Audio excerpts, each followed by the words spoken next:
I'm going to introduce the book. We're doing the Southern Book Club's Guide to Slaying Vampires by Grady Hendrix. There's a few little trigger warnings. There's a little bit of gore, but I think that's expected with any vampire book. One thing that I feel like is kind of important, there's a hint of emotional marital abuse.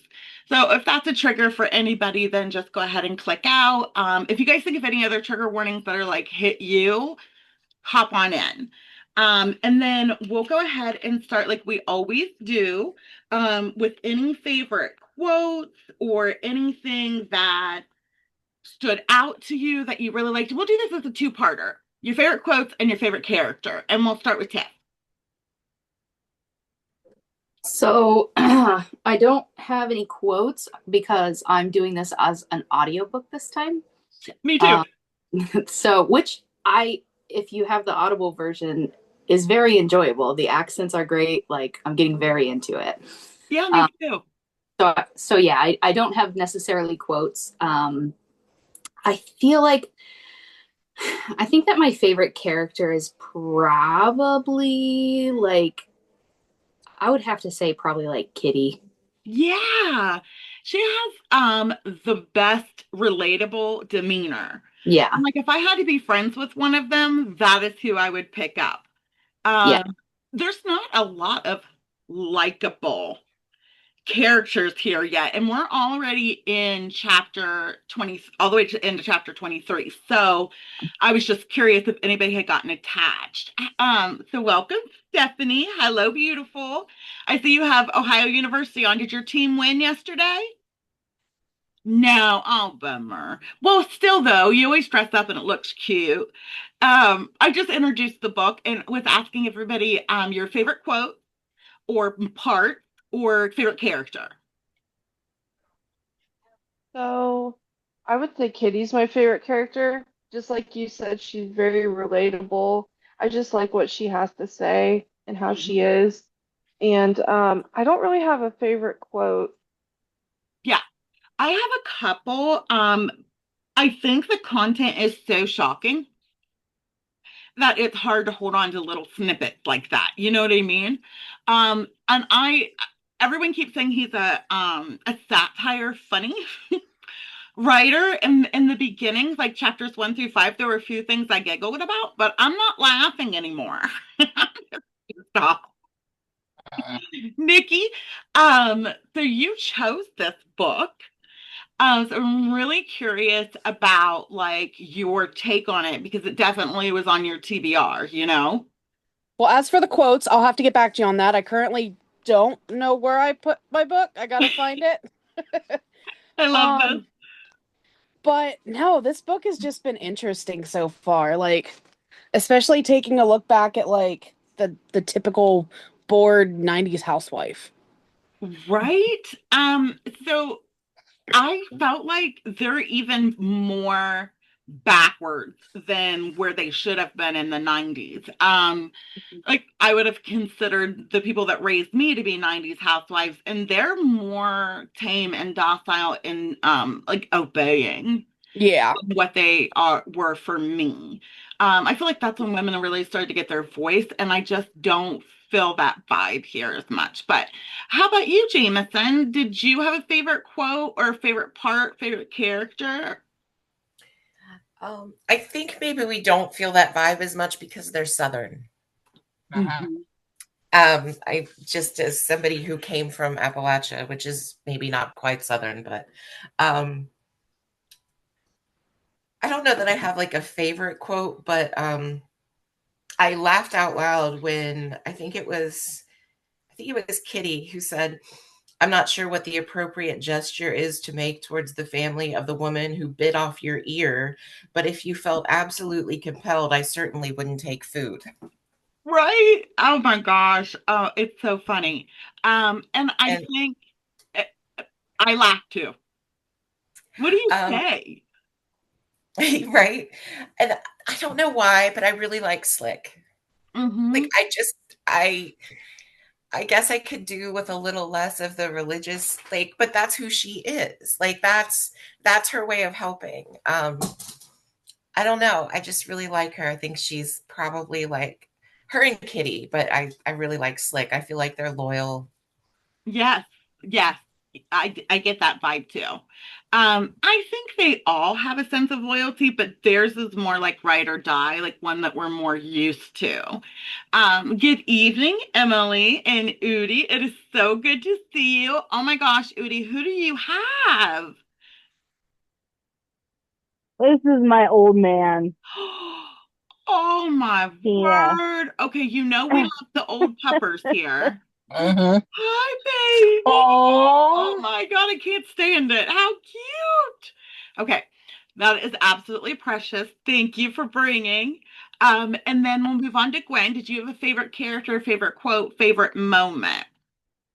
I'm gonna go with my favorite moment. It was when the second time they tried to get Patricia to apologize and she refused. I really enjoyed that moment. Like, yeah, girl, you stand up for yourself. You tell him to go fuck himself. Sorry for my language. But my favorite character, you're gonna laugh, is Ragtag. I don't necessarily have a favorite person at this point. But I love that dog. He, tried to save him from the rats, and I love the dog. Yeah. Well, that's not unusual. Look at Jameson's baby. This is like the biggest chihuahua whoever chihuahua'd. Yes. Uh-huh. Oh my God. I'm in love. Love, love, love. Um, I loved Ragtime too. And it was very, very hard. I also like the woman that Ragtag teamed up with, the nurse. I was skeptical, but Mrs. Green, yes, I like her. I really liked her, like, we're gonna fight this together. I'm gonna protect her I type of would say vibe. she's probably the closest to my favorite character. If I would have to pick a human character, I would say she was probably my favorite character. I really identify with her um, rough side. Yeah, her caretaking too is also definitely, yeah. Emily, how about you? Did you have a favorite character, favorite quote, favorite moment? And what are you thinking of the book in general? Get myself unmuted here. Sorry. Excuse my appearance. I'm very, very, very sunburned from my day yesterday. Um, I was up at Old Historic Crew Stadium all Oh, day. That's why I couldn't come to your thing. I had my car in the show and I was up there at the motorsports event like all day. And you'd think I haven't been a redhead my entire life. And because I've had my car at the show, I took everything out of my trunk, which meant that my sunscreen that lives in my car was not in my car. I did have a ball cap on, but I'm burned from here to like oh here. my gosh, bless your heart. Yeah. That is so hard. So, Especially as a lifelong ginger too. I'm always like, yeah, I can use 15. I'll be fine. It'll be great. No, no, no. girl. We need I like a cried when they 50. got rid of the 110. I did. But no, I'm enjoying the book more than I thought I would. I also feel like I'm reading more 1950s, but I think that Jameson is correct. And that has a lot to do with kind of that Southern mentality. My great aunt is actually from North Carolina, so that's very normal. So I think you're definitely right on that one, Jameson. But yeah, Patty's irritating. Um, Mm-hmm. Somebody else in our comment on our page said that too. I don't remember who it was. Is definitely irritating. There were a couple of quotes. So I stopped at 20 at the end of 21 because I had not gone back and rechecked the chapters like I usually do. And so I didn't read quite far enough, but that's okay. I'll catch up with y'all. Um, there were a few quotes in there that just kind of made me laugh where I thought those were really great, but because I'm listening to it, I Yeah. didn't jot it down because I forgot my notebook and I was crocheting a beaded blanket. So I was a little hands-on and busy. Yeah. Thought, oh yeah, I'll remember it. No, it didn't. But I like Mrs. Green and I actually really like Grace. Oh, really? So I you like do. her. She is very, she has a dominance, but she's Yeah. very, I guess the right word would be like bougie. Or like, she's just very formal. I really Yeah, shocked she went to this book club. she has that expectation of decorum and tact. And I think that the reason why I like her is because underneath the surface, you can kind of see that, like, no, we vacuum our curtains and we do these things because we do, like, she's trying so hard to hold on to this idea of what is supposed to be, Yeah. and she's much more reluctant to kind of come around to what everybody else is kind of surmising about the situation. I too am very irritated with the men.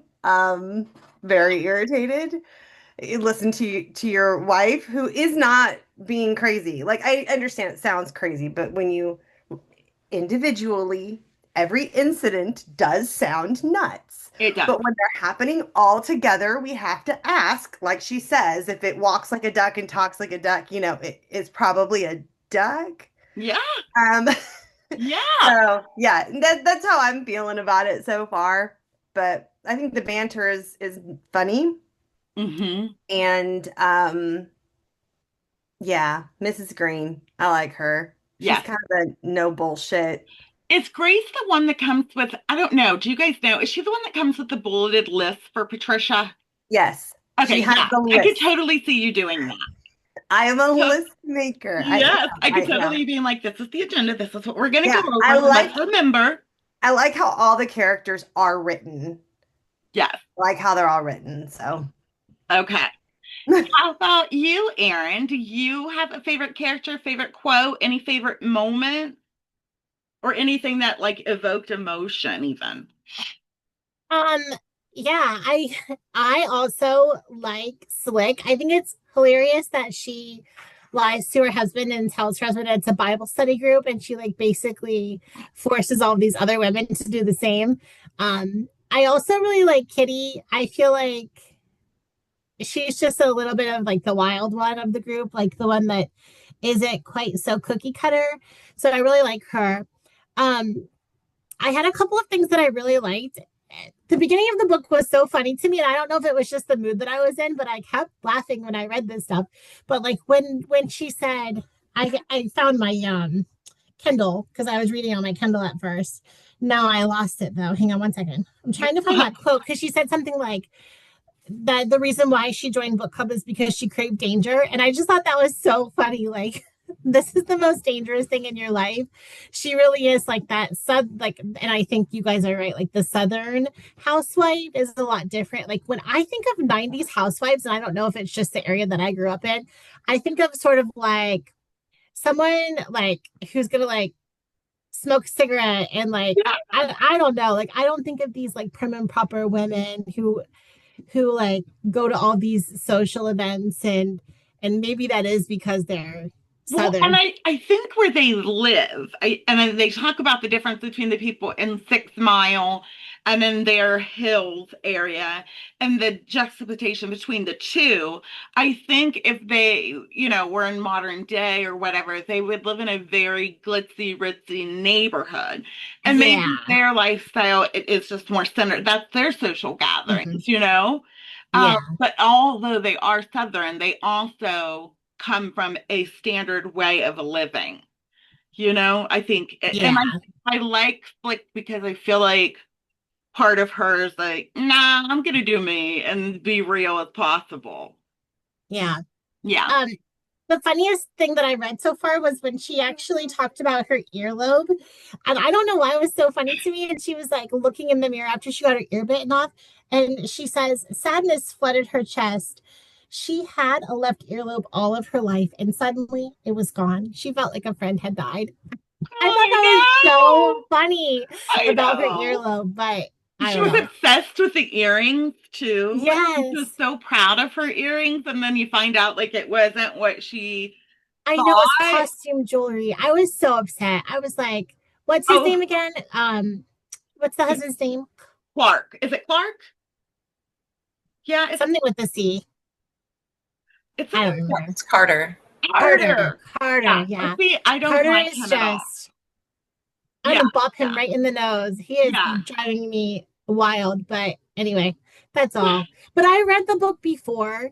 Um, but like when it first came out, I think it was like in like 2020 or something. But I find myself relating to Patricia so much more now, and maybe because I have two kids and they are older, and I'm like, I know that I work full time, but I'm still like doing those housewife things that she does, and it's just like your life revolves around your kids at this point because you have to take them to sports, take them to school, take them here, take them there. So sometimes I get it. Like maybe that's why I joined book club to have a little bit of danger in my life. Who Right. knows? Well, I'm the same way. I only had one quote that I loved so much, and it was in the beginning, and it was Patricia. And she said, Patricia realized that for 4 years, these women were the women she'd seen every month. She'd talked to them about her marriage and her children and gotten frustrated with them and agreed with them and seen all of them cry at some point. And somewhere along the line, among all the slaughtered co-eds and shocking small town secrets and missing children and true accounts of cases that change America forever, she'd learned two things. They were all in this together. And if their husbands ever took out a life insurance policy on them, they were in trouble. So sorry, guys, putting cough in your ear. So we're going to move on to your guys' question. And hold on.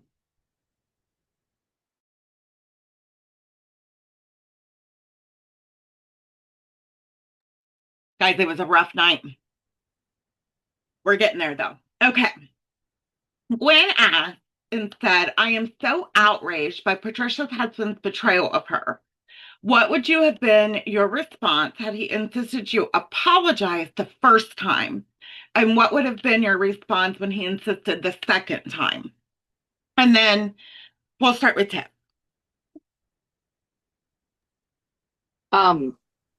I don't think that he would have gotten the opportunity to ask me a second time, to be honest. Because once he said it the first time after I had said all that stuff, I'd have been like, mm-mm. So I think there's clearly like, and I think that's why I feel like I'm reading about women in the 1960s. But then I'm like, well, I think that misogyny and sexism are alive and well today too. So, but I think that there is a ton of gaslighting throughout this whole book by men. Just from start to finish, every man is pervasive. It's everywhere. Yeah. There's not a good man in this book at all. No, not at all. They're just all bad and they gaslight and everything. So yeah, he just wouldn't have gotten to ask me a second time. So as somebody, I'm really curious about your take on it because as somebody who works in mental health and like as a life coach and things like that, right? mm-hmm. He's trying to be like the head of psychiatry. So we know that he's informed on like mental illness. Have you, reading any of this, at any part thought, okay, maybe the trauma that Patricia's immediately gone through has messed with her mental health and some of this is delusion, or have you been on board with her narrative the whole time? I think that like if you think about the way that the book starts, she already tells you from the beginning that she's miserable in her life.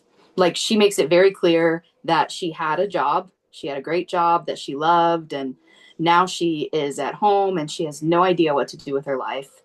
So I think that there is a little bit of that she's already miserable in her life. And then I think that like all of this stuff happens. So do I think that there is a little bit maybe of some depression, some things like that she's experiencing? Yeah, for sure. But the other thing too is like again, I got to think about this is the 1990s, right? And like psychiatry was not all that great in the 1990s because people were still like Carter, and they were like not believing women and gaslighting women anyways. So I was like, he's not even a very good psychiatrist. And I'm like, well, he probably is exactly what a 1990s male psychiatrist would be. Yeah, exactly. On point. He's a sense of authority, though. And I think she tries to believe him and confide in him and trust in him. But the whole time I'm just like, I can't believe he's not even considering. I was just curious from your take, since that's something that you Mhm. actively work in. So Stephanie, tell me, as Gwen, like if Robert came to you and was like, I didn't like your behavior, I want you to apologize. What would you have done? Oh, I can see it on your face already.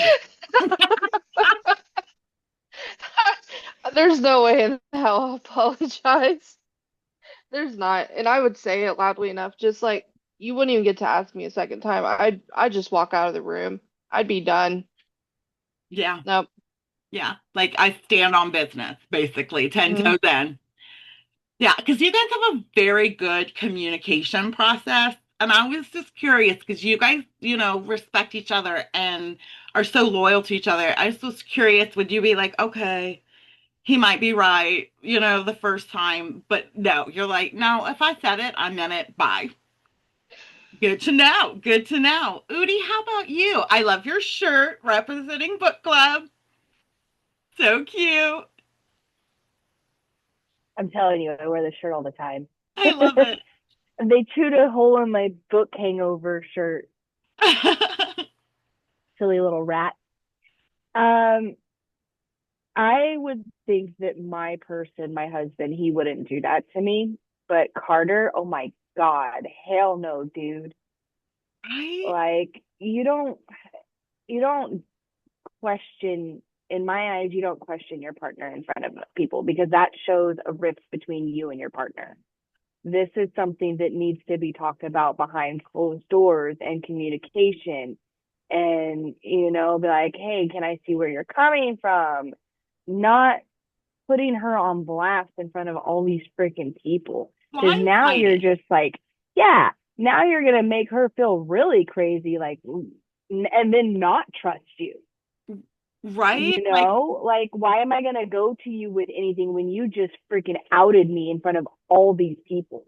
and she was like pleading with him with her eyes, like, Yeah, please don't do this. Like, yeah. anything but this. And he just does it without any consideration. And it's just so, oh And man. that's the thing. She thought that he understood. Like, she just felt like that sense of relief, like, oh yeah, he got it. And then I'll just bam. I was like, oh fuck this dude. No.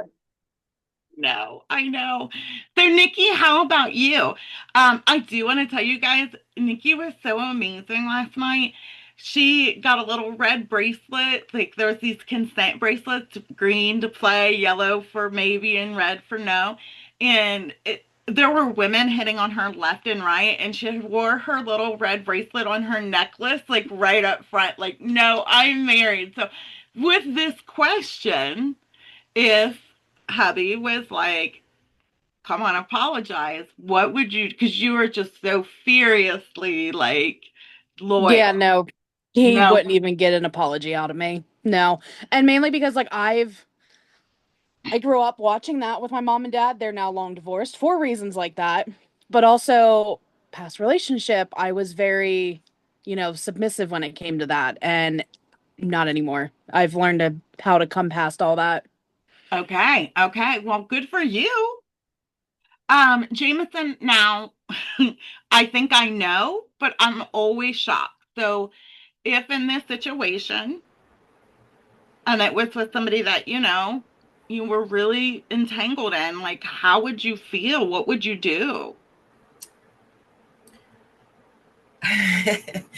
I I don't know that I would have been there for him to ask me to apologize the first time.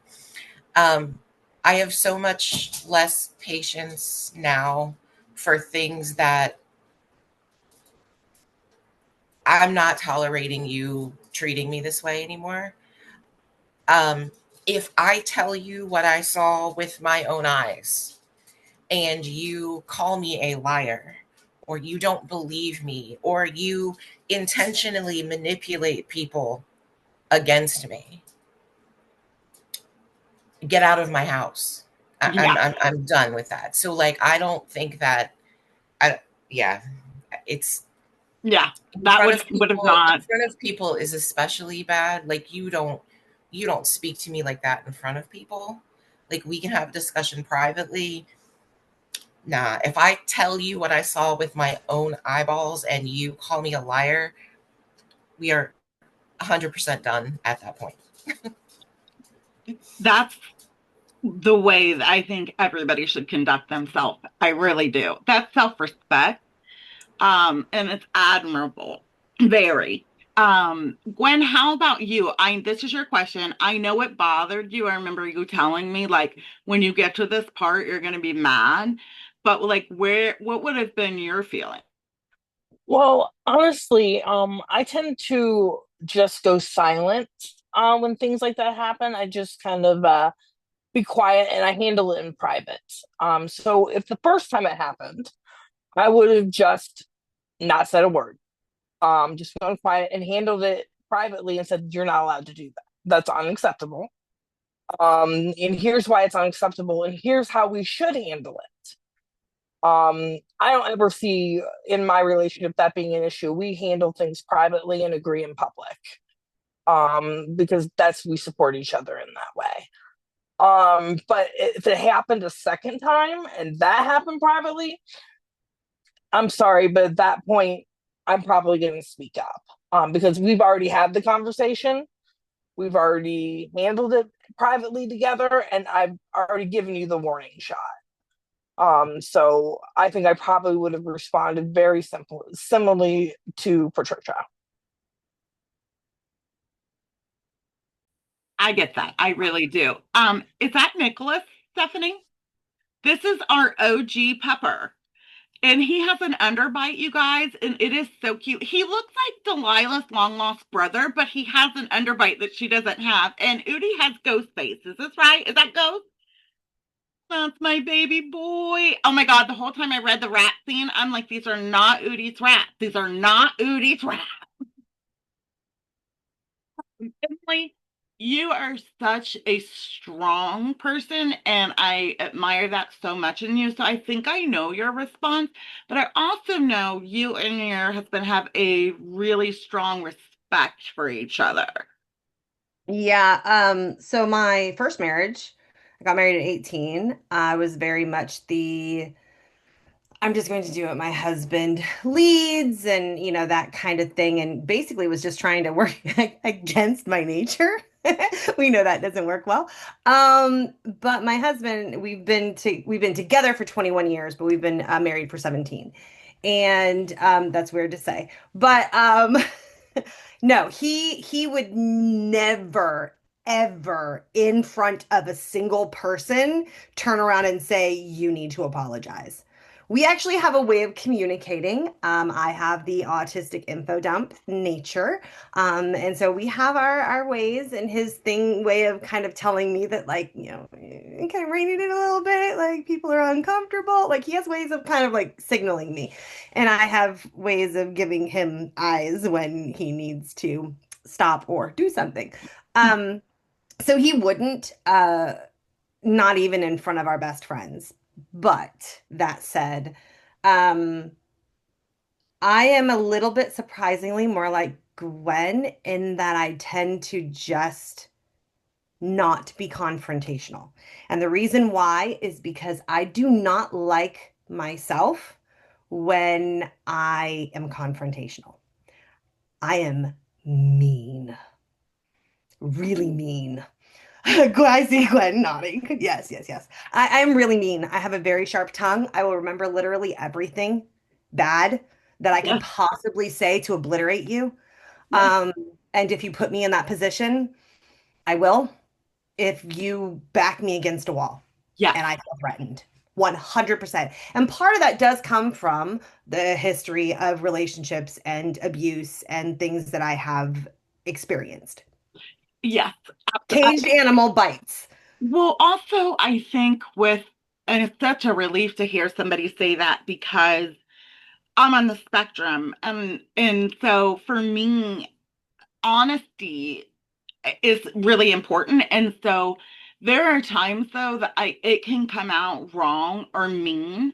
And like my best friend and Gwen are like, we're gonna be kind, we're not gonna say anything until we can figure out how to get this out in a nice way. But if somebody put me in that position, I go from 0 to 10 in about 5 minutes. Like I would have just popped off on him, humiliated him so badly, there wouldn't have been a second time. The The second time I would have. Oh, Yeah. the gaslighting though is where like Jameson Hmm. said, if you make me question my reality You're and what done. I saw, we're done. Yep. We're done. Exactly. The I'm the same way. Yeah, like I can't have that. I can't have somebody making me doubt myself more than I already do. But I relate to you so much in that way. Like if I'm gonna go in, I'm gonna destroy you verbally. You I know? yeah, I won't.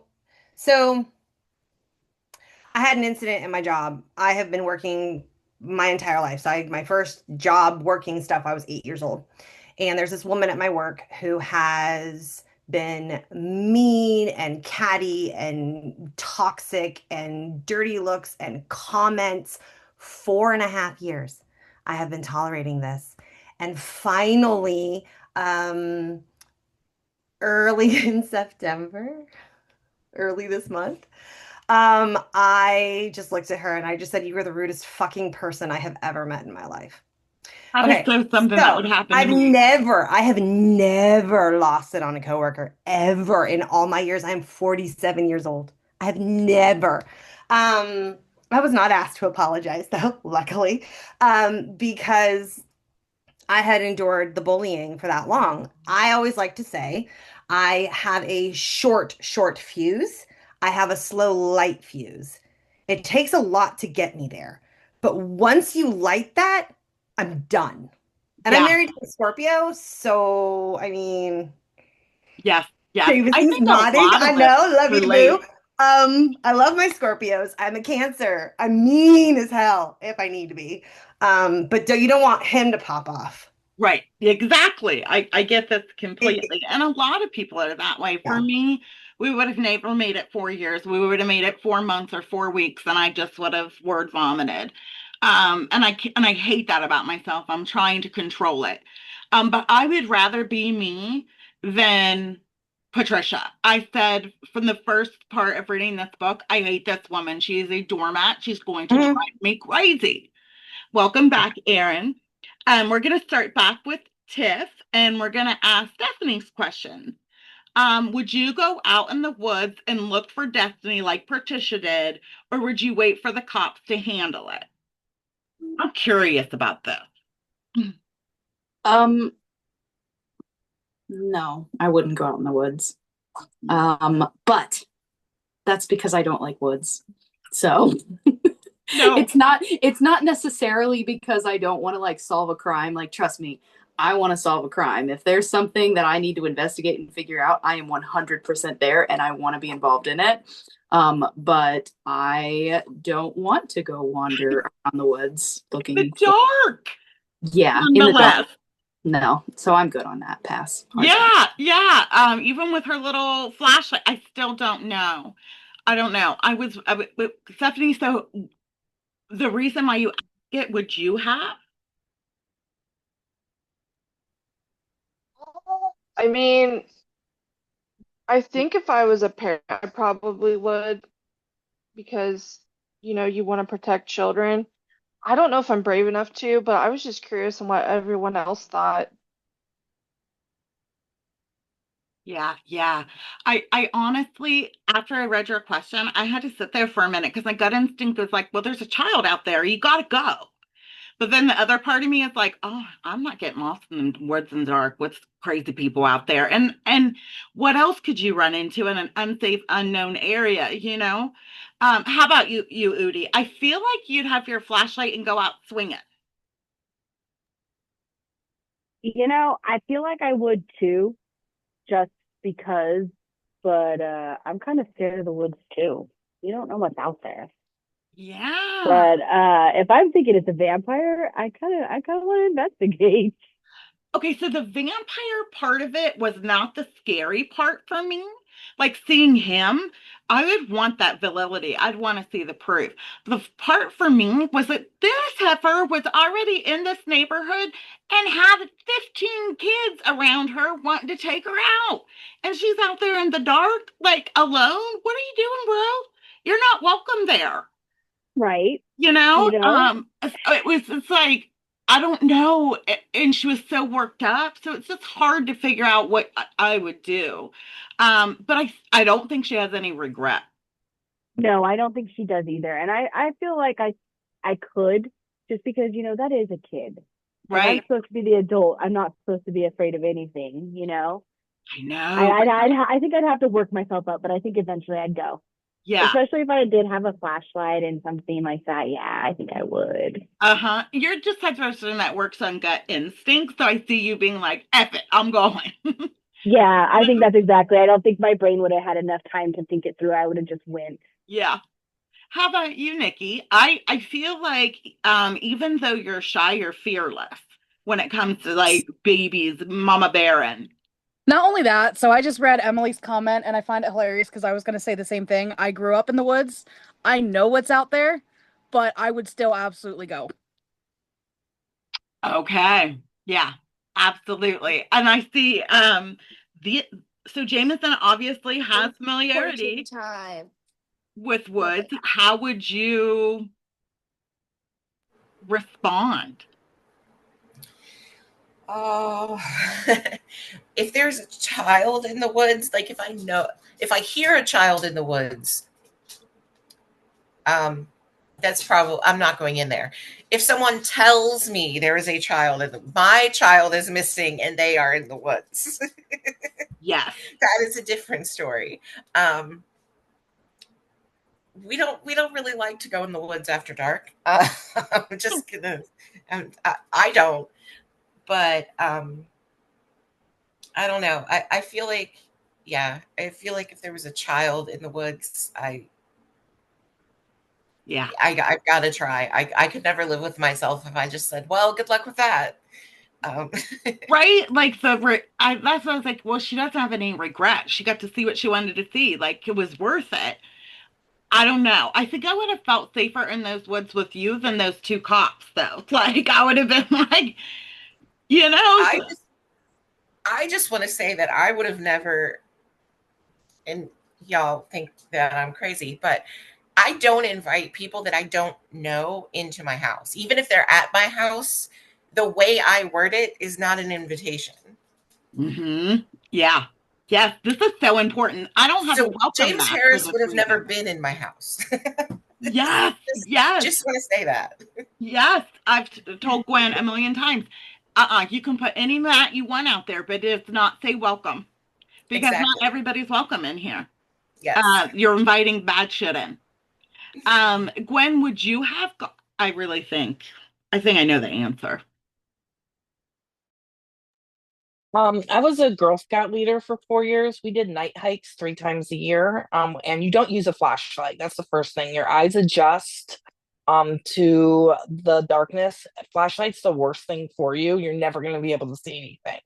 So the first thing is I would use the flashlight as a weapon, not as a light. And I would definitely go out there and get that damn kid. And I would kick his ass. So yeah, I would go. And it would not night in the woods. That's the best time to go. That's I mean, most of your animals are not nocturnal, so you do not have problems. You do not have a lot of things that are going to hurt you at night. More likely of that happening during the day. So it is safer at night. So I don't have any problem. And those little hood rats are hanging out in the city. They're not going in the woods. They're scared of the woods more than you are, so or at least more than me. But yeah, I've done tons and tons of night hikes. So I would definitely go.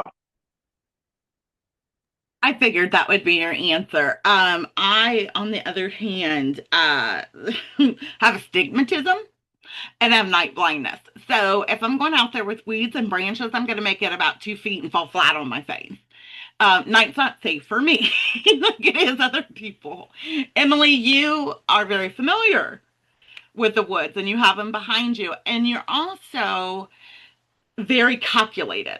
So I don't know if you would let your gut instinct push you out there or you would be like, I got this, I'm going.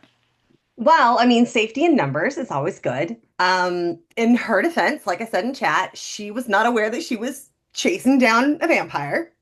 right?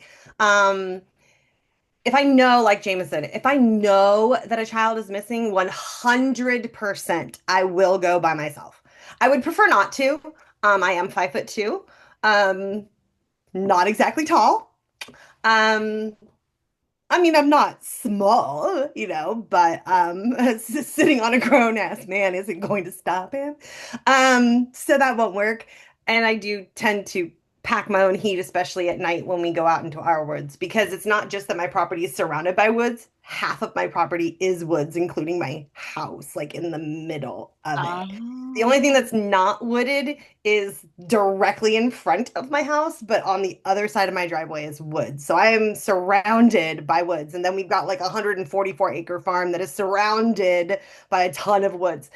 you're I already do in hear the thick things. of it. Yeah, I do hear things in the woods. Most of that are coyote, which I grew up with in California, bobcat, things like that.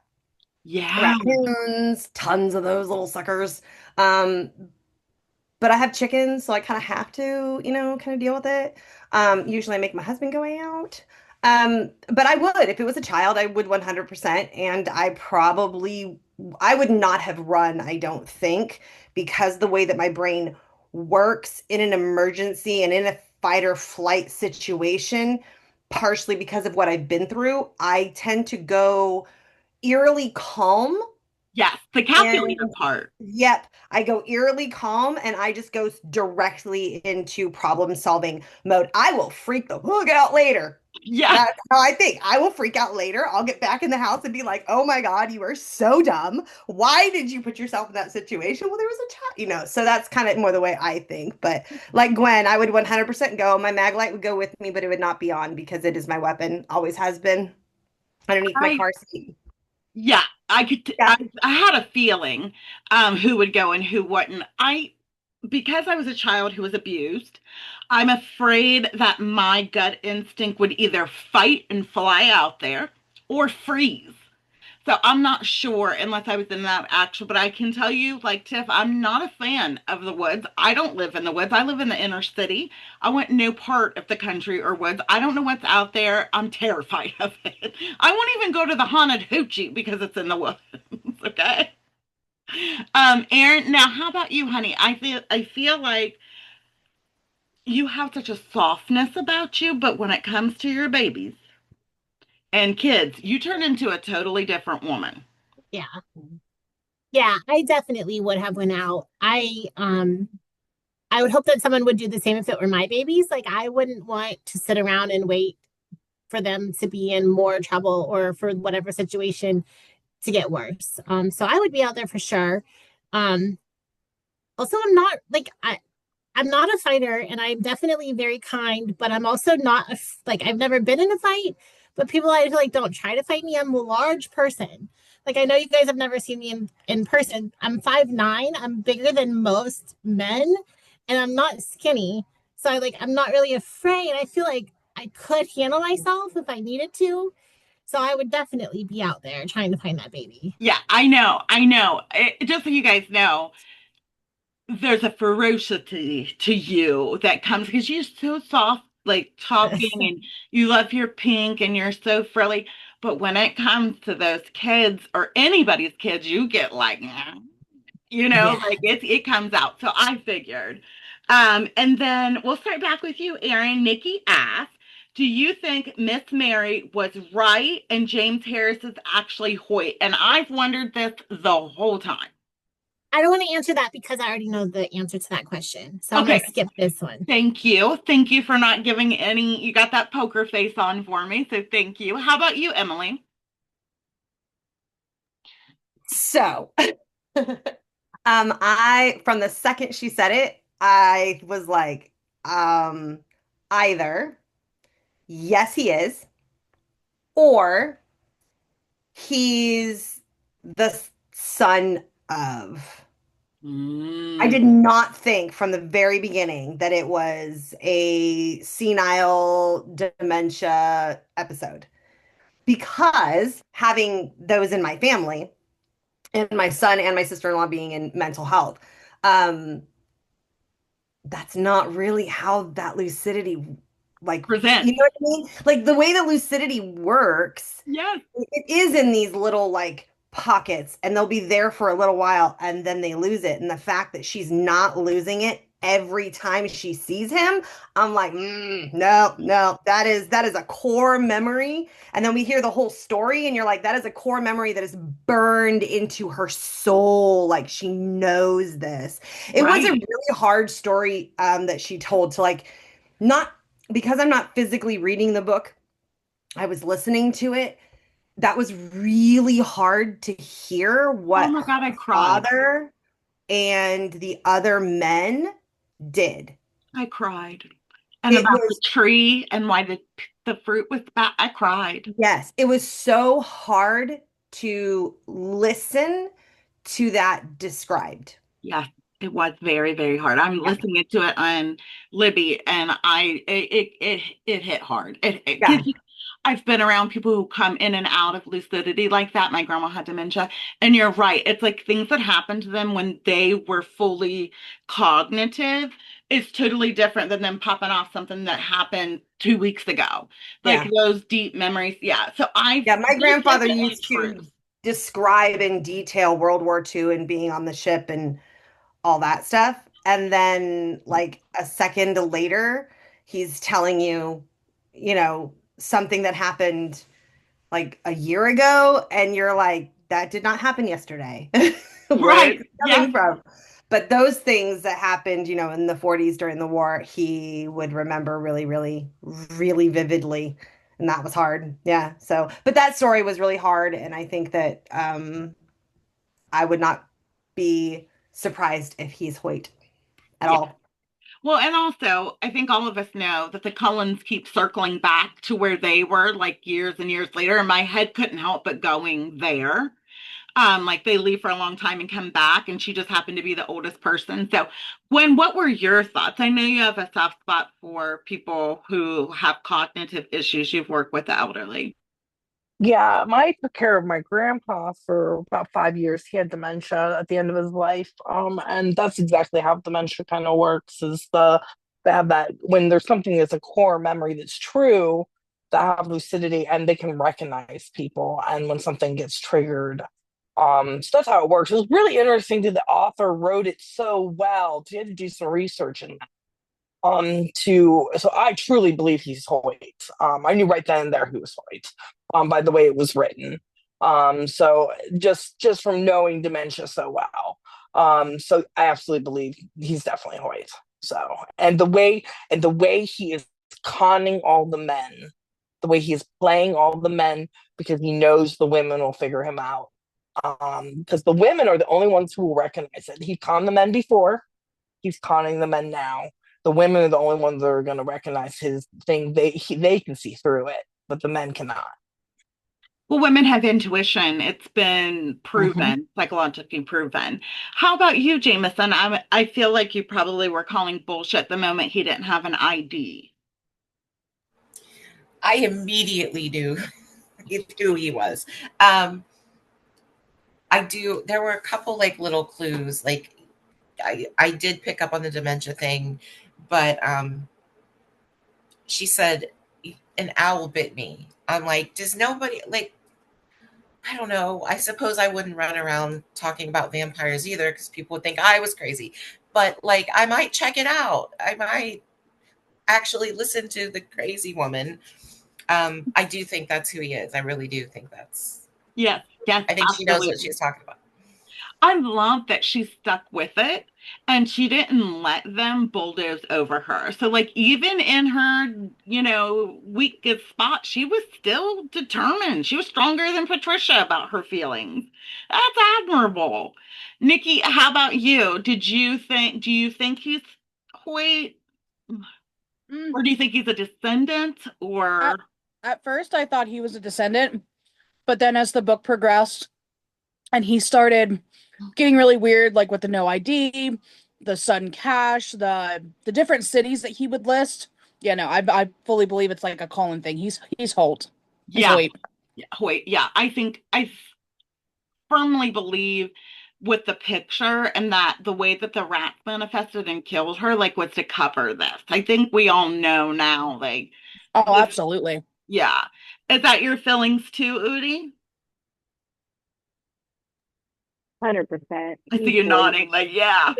Yeah, as soon as she was just like, I see you. Wait, I know you. You think nobody, you come around here. She was my favorite character. Oh, she is feisty, isn't she? Yes, Oh, I love that I'm though, sad because she died. that's the reason why she made it so long. Only the weak die young. She was a fighter, and they had took all those rats to take her out.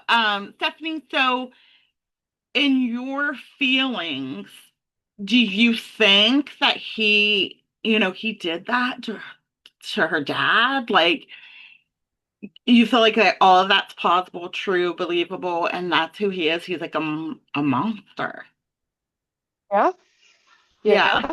I mean, all the clues that he's had, like everybody else said, the money, no ID, he's conning, and Gwen said he's conning the men, which he is.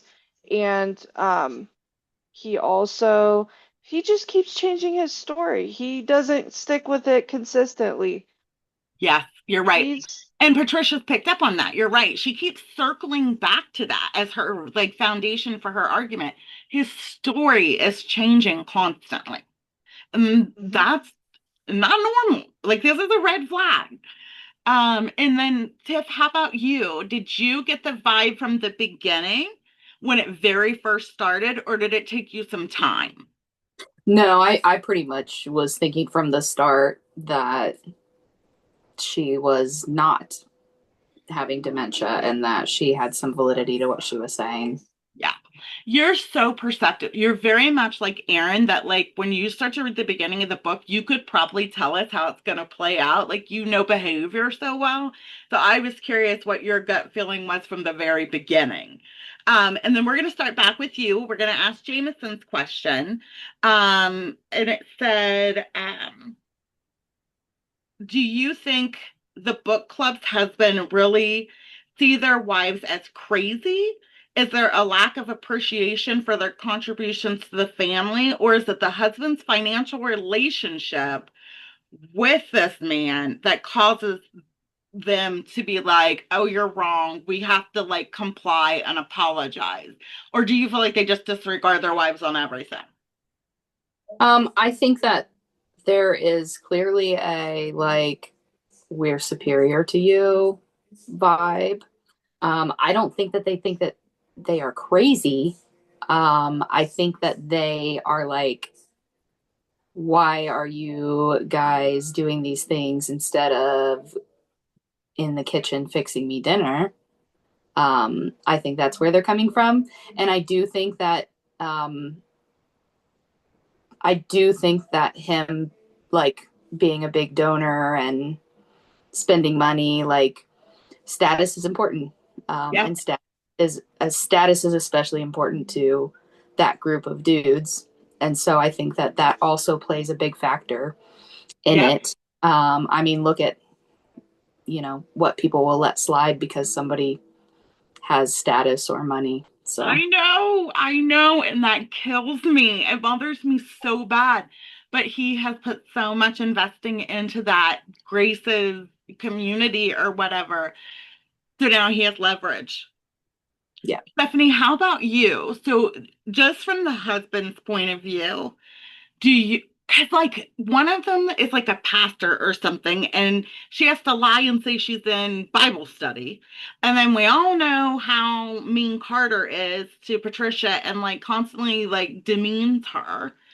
So, do you think that would have just happened regardless, or do you think it was the money insensitive that really set it off?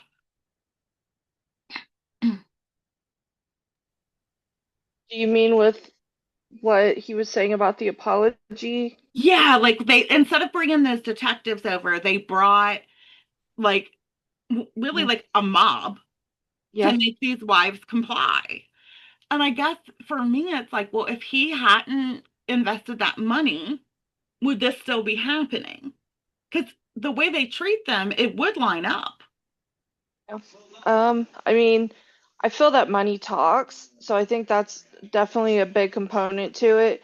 But I'm also thinking that Carter probably would treat Patricia that way just because he thinks he's better than her because he's a psychiatrist Mm-hmm. and he thinks that he knows best because he pushed the pills on her. Even though he said he wasn't pushing the pills, he was.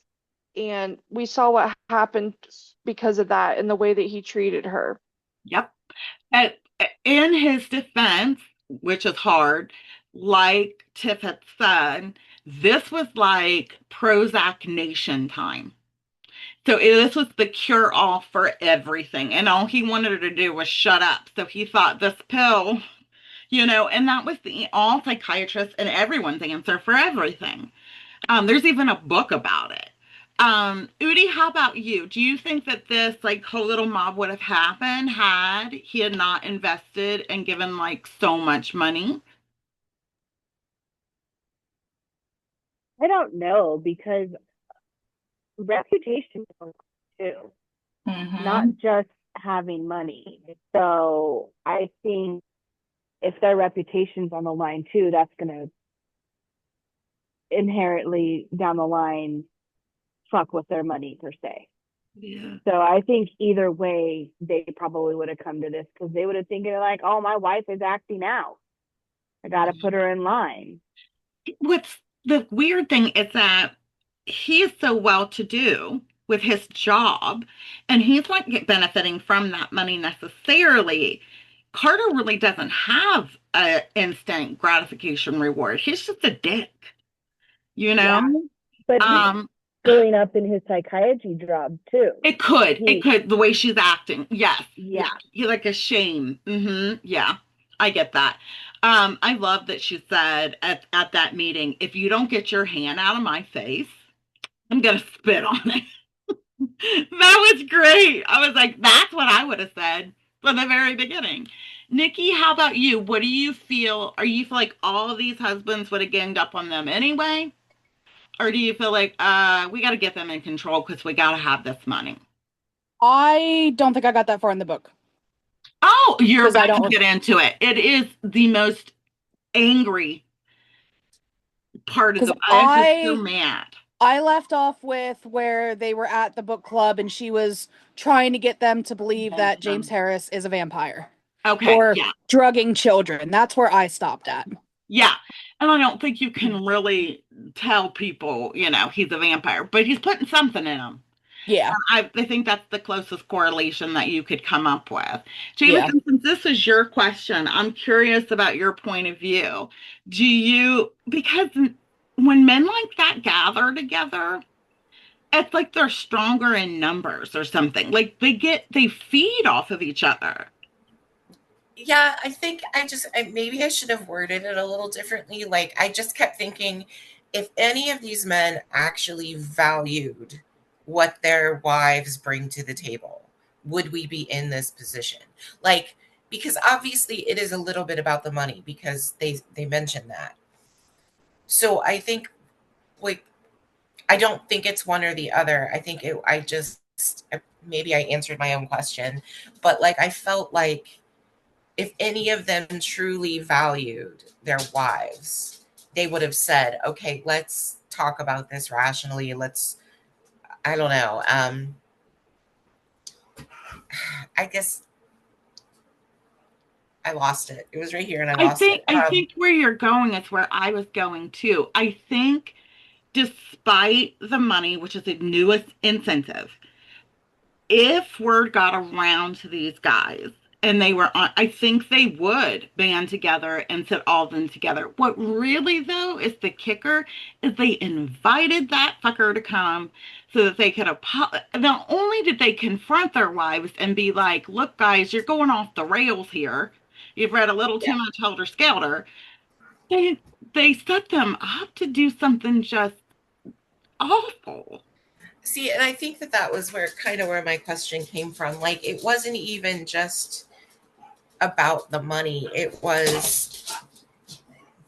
Humiliating. easy to protect our financial interests because we don't really value you anyway. So, like, not only do you not value their opinion, you betrayed them by bringing the very person that they are telling you is dangerous into their house. Like, Yes, I don't know. it I was guess I cute. kind of answered my own question, but like, I think the money makes it trickier. The money makes it easy to say, oh, it's about the money. But what it's really about is they are all terrible people. And it Like, was so, it was humiliating. It was yeah. demeaning, and it was a Yes. violation of safety. When somebody is screaming, this person scares me, this person is unsafe for whatever reason, and you bring them into their safe space, the audacity of that is just mind-boggling. That says to me, you don't give a shit about me at all. Yeah. What do you think? Do you think that they just wanted to gang up, humiliate these wives, whatever? Or do you think like there was a different motive? And what would that be?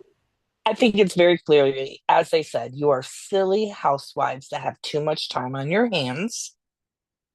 You have nothing better to do. They don't even see them as real people. They see them less than their children. They see them as just um busybodies that have nothing to do. They contribute nothing to the household. They contribute nothing to their lives.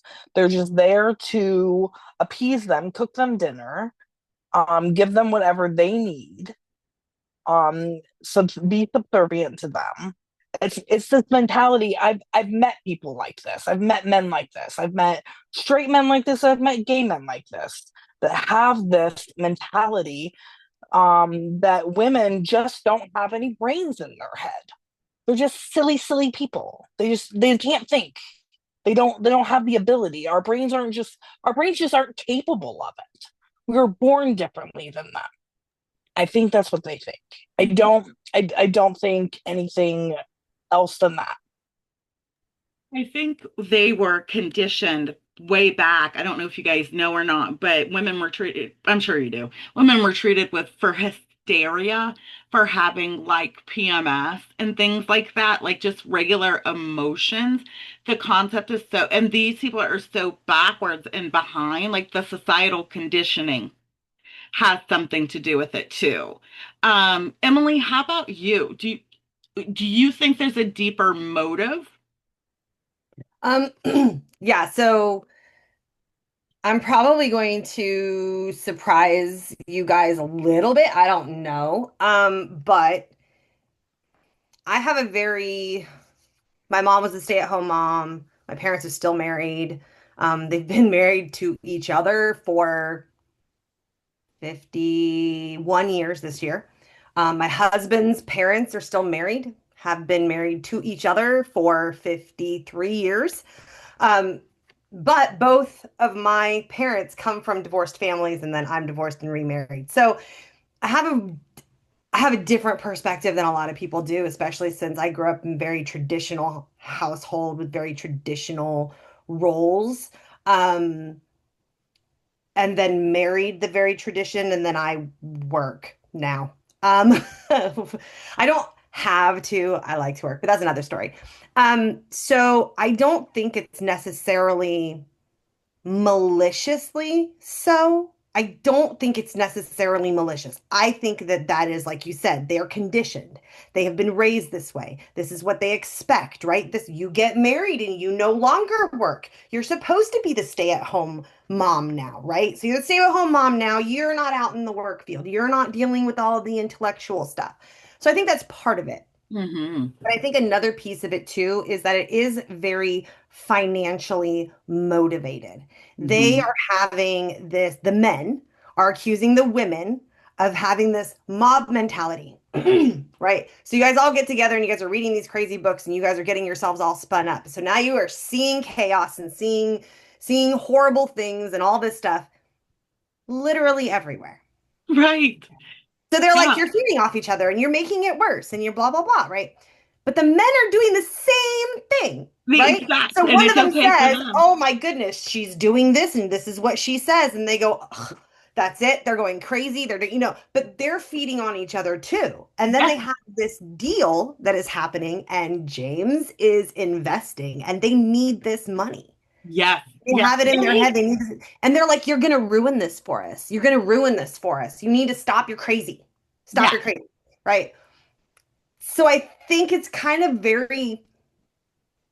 amalgamation and this whole clusterfuck Yeah. of Yes. like different stuff that has gone into it. He's also covertly an asshole. He's so Yeah, clickingly sweet and he seems so he's appropriate. he's he's very He reminds me of Bill Compton. Like, I cannot get it out of my head from True Blood. Like, that's how he was. And he used his like looks and his old-fashioned demeanor and his mhm. sweetness to like make people believe that he was safe when really he was just a real turd.